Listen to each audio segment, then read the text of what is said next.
Et si l'Afrique devenait la première puissance mondiale en 2070? Nous voilà en 2070. Le monde a changé, l'Afrique est au sommet.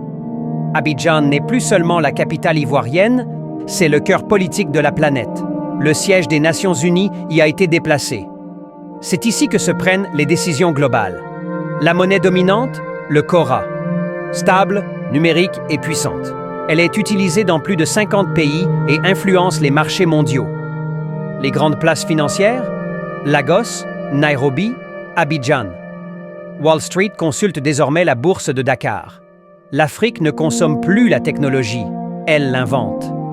Des startups africaines développent des intelligences artificielles adaptées aux réalités locales, créent des batteries solaires révolutionnaires ou sécurisent les données personnelles de millions de citoyens grâce à la blockchain. À Kinshasa MIT, l'université la plus respectée au monde, les plus grands chercheurs viennent étudier les innovations africaines. Les plus grands prix Nobel sont désormais africains. Côté culture, le coupé de Calais, le rap ivoire et l'afrobeat sont devenus les bandes-sons de la planète. Les festivals les plus suivis sont à Bamako, Accra, Johannesburg. La mode mondiale s'inspire des rues de Dakar, entre tissus traditionnels et design futuriste, et Nollywood International dépasse Hollywood, autant en audience qu'en créativité. Sur le plan technologique, des satellites africains surveillent les mouvements climatiques et contribuent aux missions spatiales. Les drones rwandais irriguent les champs, livrent les médicaments et cartographient les zones inaccessibles. Dans les zones rurales, les enfants apprennent grâce à des professeurs holographiques, alimentés à l'énergie solaire. Kigali, Lomé, Dar es Salaam figurent parmi les villes les plus vertes, les plus sûres et les plus intelligentes au monde.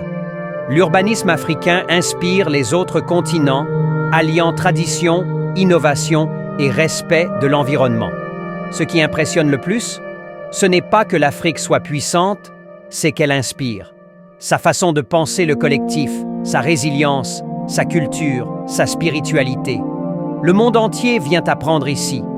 Des modèles de gouvernance nés en Afrique sont repris ailleurs.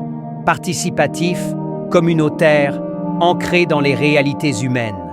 Ce futur ne sort pas de la science-fiction. Il commence déjà, aujourd'hui.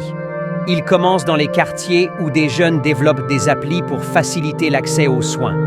Et toi? Tu joues quel rôle dans cette Afrique de 2070? Parce que ce futur ne se regarde pas, il se construit.